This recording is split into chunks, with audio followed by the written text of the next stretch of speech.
அனைவருக்கும் வணக்கம். எங்கள் நாடகத்தின் தலைப்பு அப்பா. அது ஓர் அழகிய காலை பொழுது. சூரிய பகவான் தன் வேலையை தொடங்க ஆரம்பித்து விட்டார். இருளை மெல்ல மெல்ல விரட்டிவிட்டு பூமியை முழுவதுமாக ஆக்கிரமித்து கொண்டிருந்தார்.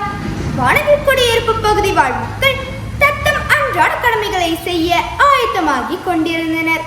அதில் திருமாணிக்கமும் ஒருவர். தம் காலை கடன்களை முடித்துவிட்டு வீட்டு வேலைகளை செய்ய ஆரம்பித்தார். தனித்து வாழும் தந்தையான திருமாணிக்கம் தன் மனைவியின் மறைவுக்கு பின் தன் ஒரே மகனான கபிலனுக்காக உழைத்து அவனின் தேவைகளை பூர்த்தி செய்வதில் மட்டுமே கண்ணும் கருத்துமாக இருந்து வருகிறார். சமையல் வேலைகளை நிறுத்திவிட்டு துவைத்த துணிகளையும் உலர வைத்துவிட்டு தன் மனைவியின் படத்தின் முன் வந்து நின்றார். தினமும் வேலைக்கு செல்வதற்கு முன் மனைவி பார்வதியின் படத்தை பார்த்து பூக்கள் போட்டு வணங்கிவிட்டு செல்வது அவருக்கு வழக்கமாகிவிட்டது. அப்போது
அப்பா அப்பா அப்பா, என்ன கபிலா, ஏன் இப்படி மூச்சு இறக்க ஓடி வர?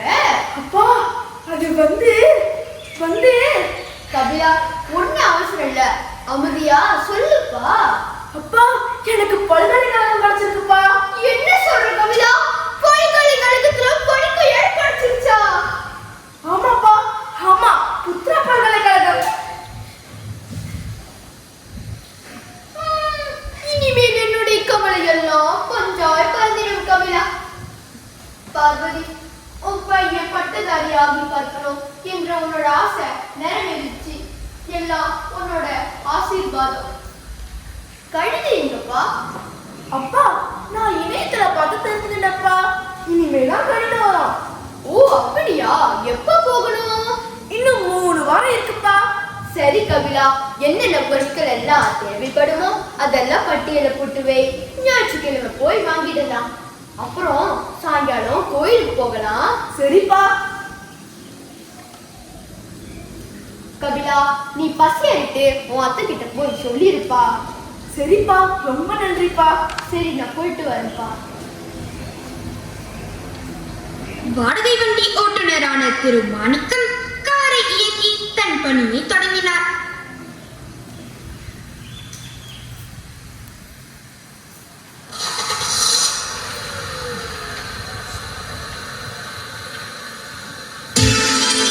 சந்தோஷம் சந்தோஷம் வாழ்க்கையின் பாதிபலம். சந்தோஷம். கபிலனுக்கு 8 வயதாக இருக்கும் போது நோய்வாய்ப்பட்ட அவனுடைய தாயார் திருமதி பார்வதி எவ்வளவோ வைத்தியம் பார்த்தும் பலனளிக்கவில்லை. மீண்டும் வராமலேயே இறைவனடி சேர்ந்து விட்டார். மீளா துயரில் துவண்டு போயிருந்த திருமாணிக்கம் கபிலனின் எதிர்காலத்தை நினைத்து மனதை தேற்றிக்கொண்டு அள்ளும் பகலும் உழைக்க ஆரம்பித்தார்.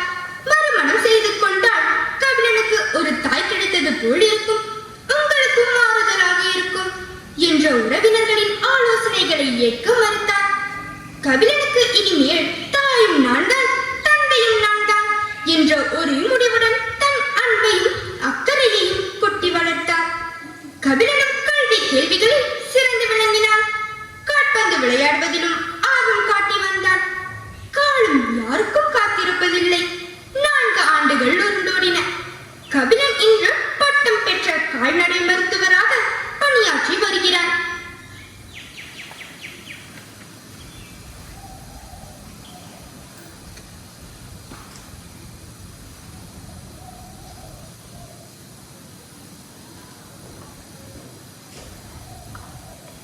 வணக்கம்.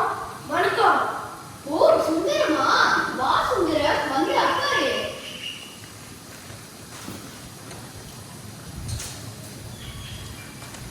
ஆமாப்பா, என்ன செய்ய சொல்ல, வேலை முடிஞ்சு வீட்டுக்கு வந்தா மனைவிக்கு ஒத்தாசையா பேர் பிள்ளை பார்க்க வேண்டியது இருக்கு. உன் பையனுக்கு கல்யாணத்துக்கு கேள்விப்பட்டு? ஆமா சுந்தரம், அதான் பத்திரிக்கை கொடுத்துக்கிட்டே இருக்கேன். அது சரி, அவ இப்பதான் வேலை செய்ய ஆரம்பிச்சிருக்கா, அதுக்குள்ள கல்யாணம் பண்ணி வைக்க? ஆமா சுந்தரம், அவனுக்கு செய்ய வேண்டிய கடமைகள்ல இது ஒண்ணுதான் பாக்கி. அதையும் செஞ்சுட்டுனா நான் நிம்மதியா போய் செஞ்சுட்டேன். ஏன் பண்ற எப்படிலாம் பேசுற? உனக்கு ஒன்றும் ஆகாது. உன் நல்ல மனசுக்கு எல்லாமே நல்ல விதமாக நடக்கும். கவலைப்படாத. சரி சரி, வா போய் தேடி குடிக்கலாம். அதெல்லாம் வேண்டாப்பா, கல்யாண வேலைகள் நிறைய இருக்கு. கோவிலுக்கு தான் போய்கிட்டு இருந்தேன். கும்பிட போன தெய்வம் ஒருத்த வந்த மாதிரி ஒண்ணு பார்த்துட்டேன். இந்த அப்படி திருமண அழைப்பிட்ட குடும்பத்தோட வந்துட்டு நிச்சயம் வந்தது. 2 நாளைக்கு முன்னமே வந்து உனக்கு எல்லாம் செய்வோம். அது சரி, உன்னோட வாடகை வண்டிய காணும். வித்துட்டு சுந்தரம். என்ன வித்துட்டியா? ஏப்பா? திருமண செலவு முன்ன மாதிரி இல்ல. எதை தொட்டாலும் காசுதான். விலைவாசி எல்லாம் ஏறி போச்சு. செலவுகளை ஈடுகட்டத்தான் காரை வித்துட்டேன்.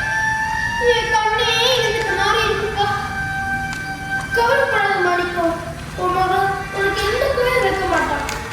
ஆமா சுந்தரம், என் மருமகளோட சமையல 3 வேளையும் எனக்கு பிடிக்க சாப்பிட்டு உன் மாதிரி பேர பிள்ளைகளை பார்த்துருக்க வேண்டியதுதான்.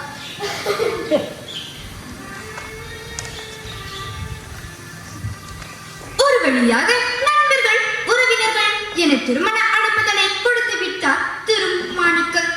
திருமண ஏற்பாட்டுகள் அனைத்தையும் தங்கை மற்றும் திரு சுந்தரம் குடும்பத்தினரின் உதவியுடன் செய்து கொண்டிருந்தார். திருமண நாளும் வந்தது.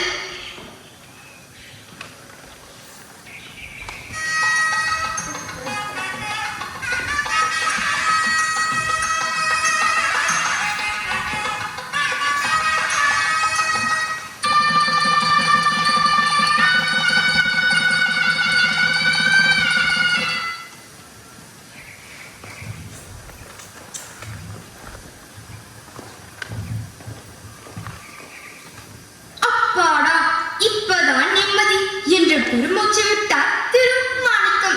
மகனும் மருமகளும் எந்த குறையும் இல்லாமல் சீரும் சிறப்புமாக வாழ வேண்டும் என்பதே அவரின் ஒரே நோக்கமாக இருந்தது. மருமகள் மாலினி மிகவும் செல்லமாக வளர்ந்த பெண். வங்கியில் கணக்கியல் துறையில் பணியாற்றி வருகிறாள். முகம் சுடுக்காமல் குடும்ப பொறுப்பை கவனித்துக் கொண்டாள். மாணிக்கமும் அவளுக்கு ஒத்தாசையாக இருந்து வந்தார். உணவகங்களிலோ நண்பர்களுடன் சேர்ந்து உல்லாசமாக பொழுதை போக்குவது என எந்த ஒரு பழக்கமும் இல்லாத திரு மாணிக்கம் மருமகளின் அன்பான உபசரிப்பால் மெய் மறந்து போனார். ஓரிரு மாதங்கள் சென்றன. அன்று ஞாயிற்றுக்கிழமை. ஏனோ மாணிக்கத்திற்கு சரியாக உறங்க முடியவில்லை. அதிகாலையிலேயே எழுந்து கொண்டார். அப்பொழுது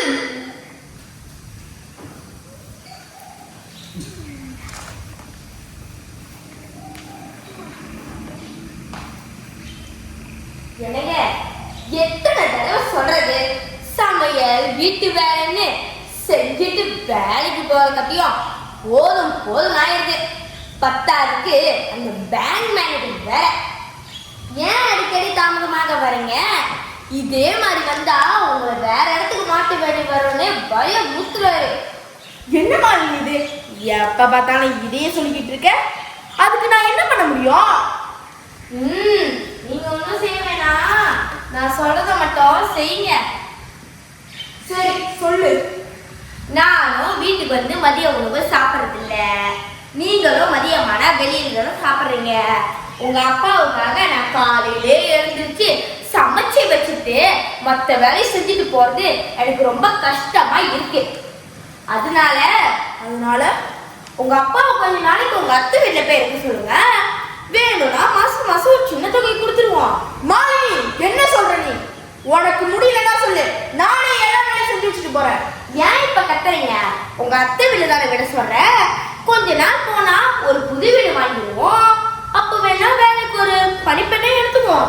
மாமாவையே திரும்ப கூட்டிட்டு வந்தாங்க. எங்க அப்பா ஒருபோது இதுக்கு சம்மதிக்க மாட்டாரு. நான் இல்லாம ஒரு நாள் கூட எங்க அப்பா இருக்க மாட்டாரு. நீங்க எப்படியோ போங்க. நான் எங்க அப்பா அம்மாவை பார்க்க போறேன்.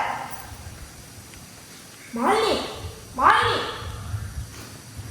அவர்களின் உரையாடலை கேட்ட மாணிக்கத்திற்கு தலையில் இடியே விழுந்தது போல் இருந்தது. இதை சிறிதும் எதிர்பாராத திரு மாணிக்கத்தின் உள்ளம் சுக்கு நூறாக வெடித்தது.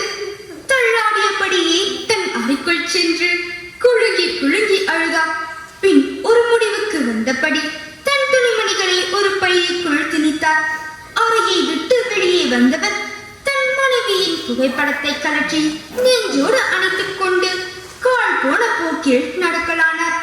கண்களில் இருந்து வழிந்தோடும் கண்ணீரோடும் கனத்த இதயத்தோடும் எங்கே போவது என்று தெரியாமல் நடந்தன அவரின் கால்கள்.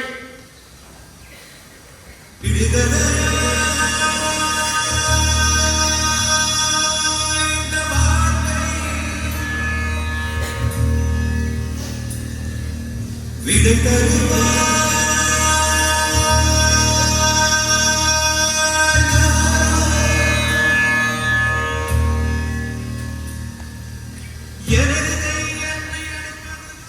எவ்வளவு தூரம் நடந்து சென்றார் என்றே தெரியவில்லை.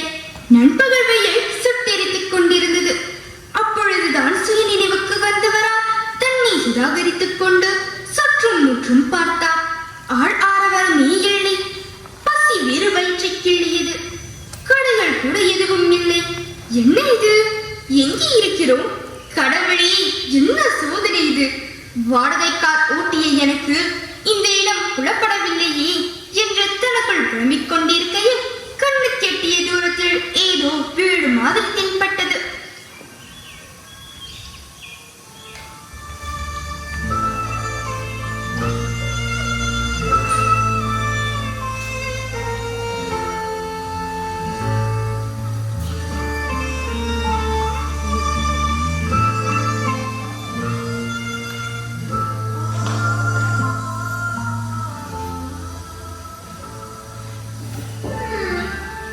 எவ்வளவு நாட்கள் தான் இப்படி சோம்பேறித்தனமாக இருப்பது? இந்த இல்லத்தின் நிர்வாகியை போய் பார்ப்போம். வணக்கம் அம்மா. உட்காருங்க. என்ன விஷயம் ஐயா? எதுவும் பிரச்சனையா? அதெல்லாம் ஒண்ணு இல்லம்மா. அப்புறம் சொல்ல வந்தது தயங்காம சொல்லுங்க. நீங்க ஒரு உதவி செய்யணும் அம்மா. உதவியா? நிச்சயமா செய்யறேன். சொல்லுங்க. வந்து வந்து எனக்கு ஒரு வேலை வேணும். என்ன வேலை வேணுமா? அதுதான் ஒரு காய்கறி தோட்டம் இருக்கு. அங்க போய் உங்களால முடிஞ்ச வேலையை செய்யலாமே. அதெல்லாம் செய்துக்கிட்டு தான் இருக்கேன். அப்புறம் என்ன வேலை வேணும்? எல்லா வேலைக்கும் ஆள் இருக்காங்க. வயசான காலத்துல என்ன வேலை செய்ய போறீங்க? நான் ஏற்கனவே வாடகை ஓட்டுனேன். சொந்த வண்டி வச்சிருந்தேன். பணம் தேவைப்பட்டதால அதை வித்துட்டேன். ஓ அப்படியா? எனக்கு ஒரு வாடகை கார் பார்த்து கொடுத்தீங்கன்னா நான் என் தொழிலை மீண்டும் சந்தோஷமா ஆரம்பிச்சிடுவேன். என்னங்க ஐயா, ஓய்வெடுக்க வேண்டிய வயசுல வேலை செய்ய போறீங்க? உடம்புல தும்பு இருக்கிற வரைக்கும் உழைக்கணும்னு ஆசைப்படுறேன். அது தப்பா? தப்பில்லைங்க ஐயா. ஆதரவற்ற முதியோருக்கு ஆதரவு மரணிப்பு வழங்கி இறுதி காலத்துல அவங்க தேவைகளை பூர்த்தி செஞ்சு நிம்மதியா மகிழ்ச்சியா இருக்கட்டுமே தான் இது போல முதியோர் இல்லங்களே இருக்குது. சரிங்க ஐயா, உங்களுடைய நல்ல யோசனையை நான் வரவேற்கிறேன். ரொம்ப நன்றிமா. கிடைக்கிற வருமானத்தை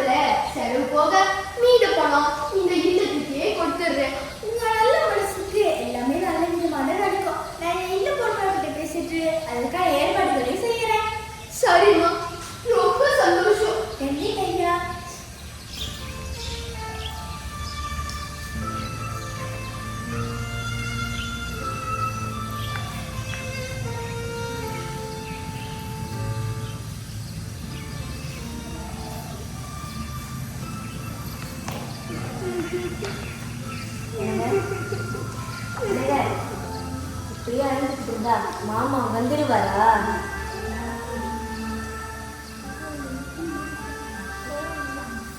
காவல் நிலையத்துல போயிட்டு புகார் கொடுத்துடலாம். என்ன சொல்ற மாலினி? காவல் நிலையத்துக்கு போனா என்னோட மானமே போயிடும். ஒரு மருத்துவரோட அப்பாவுக்கு இந்த நிலைமைன்னு என்னை கேவலமா நினைப்பாங்க. என்னங்க நீங்க கேவலம் அவமானம் அது இதுன்னு சொல்லிக்கிட்டு இருக்கீங்க? நம்மளால முடியலன்னா காவல் நிலையத்துல தான் போய் புகார் பண்ணணும். சரி சரி, என்ன நான் பாத்துக்கிறேன். யாரோ கதவு தட்டுறாங்க. ஒருவேளை அப்பாவா இருக்குமோ?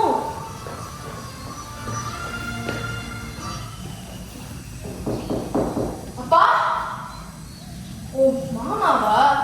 வாங்க மாமா வாங்க. கவிதா, எப்படி இருக்க? மாலி, நல்லா இருக்கியாமா? நல்லா இருக்கணும்.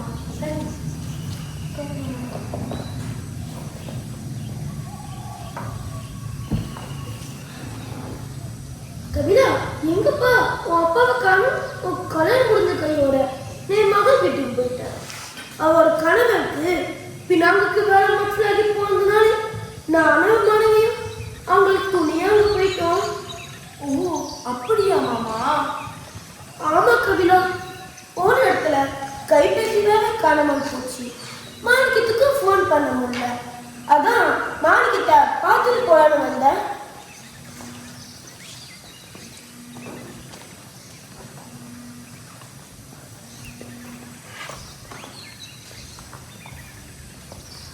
மாணிக்கா, மாணிக்கா, மாமா என்ன மன்னிச்சிருங்க மாமா. கவிதா, என்னாச்சு சொல்லுப்பா. மாலினி, சொல்லுமா. மாமா, அது வந்து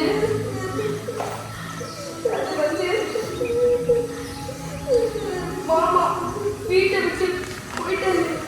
என்ன வீட்டை விட்டு போயிட்டாரா? மாணிக்க ரொம்ப கோபம் சரியாச்சா? இங்க என்னதான் நடந்துச்சு? கபிலன் நடந்தவற்றை எல்லாம் கூறி முடித்தான். கபிலா, உங்க அப்பா தனது ஆசா பாசை எல்லாம் தியாகம் செஞ்சுட்டு உனக்காகவே வாழ்ந்தாங்க. உனக்கு தெரியாதா என்ன? யாருக்கிட்டையும் கை நீட்டி 5 காசு கூட வாங்க மாட்டாங்க. உன்னோட சந்தோஷமே தனது சந்தோஷம்னு வாழ்ந்தாவே அவருக்கு இந்த நிலைமை. அம்மா மாலினி திருமணம் செய்து மகமகளாக வரும் பெண்கள் தன்னோட சொந்த பெற்றோர் போல கணவோட அப்பா அம்மா நினைச்சுன்னா பிரச்சனையே வராது. உன் மேல உன் மாமனார் ரொம்ப பாசம் வச்சிருந்தாரு. நல்ல பொண்ணு என்ன அன்பா கவனிச்சுக்குவாரு, பெருமையோட சொல்லுவாரு. என்ன மன்னிச்சு மாமா.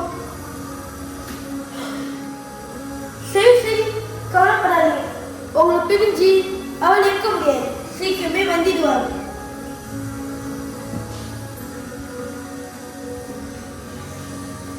கபிலா, இந்தா என்னோட கைபேசி எண்கள். அப்பா வந்து ஃபோன் பண்ண சொல்லு. சரி மாமா. இன்னொரு விஷயம், என் மகன் அஸ்தோர செல்ல வாய்ப்பு கிடைச்சிட்டு நாங்களும் அவங்க கோவிலுக்கு ஏற்பாடு பண்ணிக்கிட்டு இருக்கோம். அப்பா அதை சொல்லிப்பா. எதுக்காச்சுக்கோ அப்போட கைபேசி எண்களை கொடு. ஆமா, அப்பாவுக்கு ஃபோன் பண்ணாலும் ஃபோன் செயல்பாட்டில் இல்லைதாமா காட்டுது. ஓ அப்படியா? நானும் தேடி பார்க்கிறேன். நேரம் வந்தது. வரேன்ப்பா, வரேம்மா. சரி மாமா. நாட்கள் நகர்ந்தன. புதிய வீடு வாங்கியும் அங்கு குடிபோக மறுத்துவிட்டான் கபிலன். தந்தையோடு வாழ்ந்த ஞாபகமே தனக்கு பொக்கிஷம் என்று இங்கேயே தங்கிவிட்டான். இதற்கிடையில் அவனுக்கு கடா மாநிலத்திற்கு செல்வதற்கான மாற்றம் கிடைக்கவே அங்கு சில ஆண்டுகள் பணிபுரிந்தான். மாலினி அழகிய பெண் குழந்தை ஒன்றுக்கு தாயானாள். நாளொரு மேனியும் பொழுதொரு வண்ணமுமாக வளர்ந்த பிரியா பாலப்பள்ளி செல்ல ஆரம்பித்தாள். தனது கோரிக்கையின் பேரில் மீண்டும் பிறந்து வளர்ந்த இடத்திற்கே மாற்றலாகி வந்துவிட்டான் கபிலன்.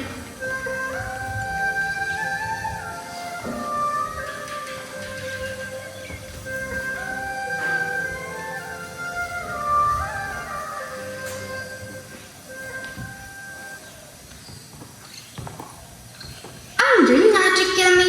வீட்டை சுத்தம் செய்வதில் மும்முரமாக ஈடுபட்டிருந்தனர் கபிலனும் மாலினியும். பிரியா வீட்டின் முன்புறம் விளையாடிக் கொண்டிருந்தாள். Twinkle, twinkle, little star, how I wonder what you are. பந்து பூங்காவில் விழுந்து விட்டது. அதை எடுத்துச் சென்றாள் பிரியா. திரு மாணிக்கம் ஓய்வெடுப்பதற்காக அங்கு பூங்காவில் அமர்ந்திருந்தார். அவரின் மாரோட்டும் தொழில் சிறப்பாகவே போய்க் கொண்டிருந்தது. அப்பொழுது, என்ன பாப்பா, என்ன பண்ற? ஓ, வந்தா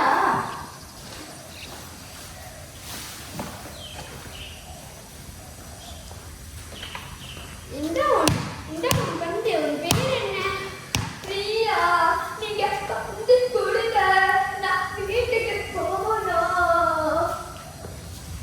ஓ, அழகான பெயர். நீ ஏன் ரொம்ப அழகா இருக்க. சரி, என் கூட அங்கிள் உனக்கு நிறைய சாக்லேட், பொம்மை, ஐஸ்கிரீம் எல்லாம் வாங்கி தரேன். அதெல்லாம் எங்க வீட்டுல நிறைய இருக்கு. நீங்க வந்து கொடுங்க, நான் வீட்டுக்கு போகணும். இந்த வந்து சரி, என் கூட வா.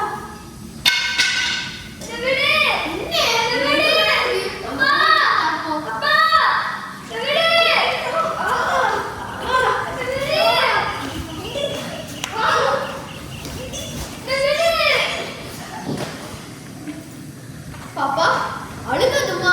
யாரு கூட வந்த? சரி வா, நான் போய் உன் வீட்டுல விடுறேன். நன்றி தாத்தா. உங்க வீடு எங்கம்மா இருக்கு? அதோ அங்கதான் இருக்கு. உன் பேர் என்னம்மா? பிரியா. ஓ, அழகான பேரு பிரியா. நீ சின்ன பிள்ளை, தனியா வந்து விளையாடக்கூடாது. ரொம்ப ஆபத்து. என்ன சரியா? சரி தாத்தா. என்ன நம்ம வீடு மாதிரி இருக்கு? கபிலன் மாற்றலாகி போயிட்டான்னு கேள்விப்பட்டேன். யாரு போயிருக்கா? போய் தான் பார்ப்போம். தாத்தா வாங்க, உள்ள வந்து உட்காருங்க. அம்மா, அப்பா, அம்மா. இதோ வரேன் பிரியா.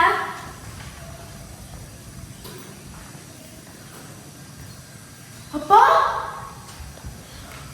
கபிலா.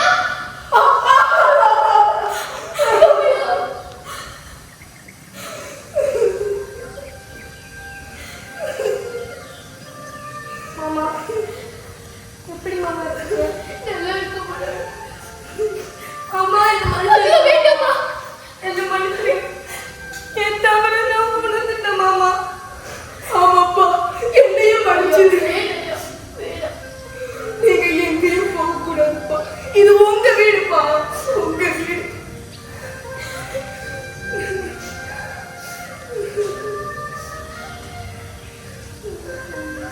மாமா, இவரு உங்களை பத்தி பேசாத நாளே இல்லை. எங்கப்பா போனீங்க? உங்களை எங்கெங்கயோ போய் தேடினேன். நீங்க இல்லாத இந்த வீட்டுல நான் இருப்பேன்னு நினைச்சீங்களாப்பா? இங்க பாருங்க, இங்க பேச்சு பிரியா. பிரியா, இதாமா உங்க தாத்தா. தாத்தா, அப்பா, இவர்தான் என்னை சென்னையிலிருந்து காப்பாத்துனாருப்பா. அப்படியா? என்னங்க ஆச்சு? பிரியா, நீ வீட்டுக்கு முன்புறம் தான் காத்துட்டு இருந்த. பிரியா நடந்தவற்றை எல்லாம் கூறி முடித்தாள். அப்படியா? நீ தனியா எங்கேயும் போக கூடாதுமா, புரியுதா? நல்ல வேலை, இந்த கடவுள் தான் தாத்தா ரூபத்துல வந்து உன்னை காப்பாத்திருக்காரு. சரி சரி மாலினி, நீ போய் சமையல் வேலையை செய். குழந்தைகளை தனியா விடாதீங்க. இப்போதுள்ள காலகட்டத்துல அவர்களுக்கு பாதுகாப்பு இல்லை. சரிப்பா, இனிமே இந்த மாதிரி நடக்காதுப்பா. தோ வந்துடுறேன், உட்காருங்கப்பா.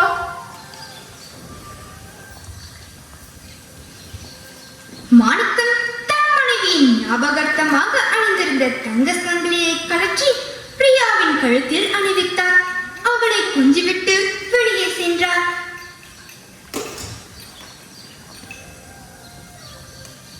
சிங்கம் என்றார் தாத்தா, தாத்தா, எங்க போறீங்க? தாத்தா, தாத்தா, எங்க போறீங்க? பிரியா, இல்லம்மா தாத்தா. அதோ அங்க போனேப்பா. அப்பா அப்பா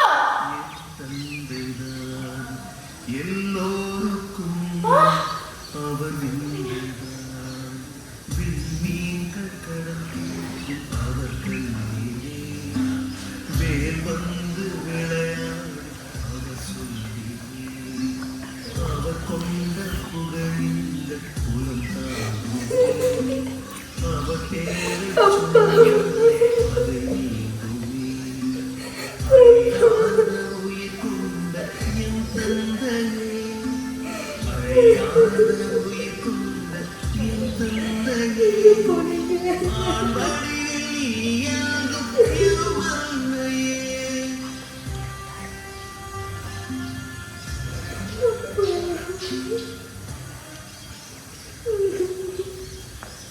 அப்பா மாணிக்கத்தின் பயணம் மீண்டும் தொடர்கிறது. அப்பா திரும்பி வருவாரா? காலம்தான் பதில் சொல்ல வேண்டும். காத்திருப்போம்.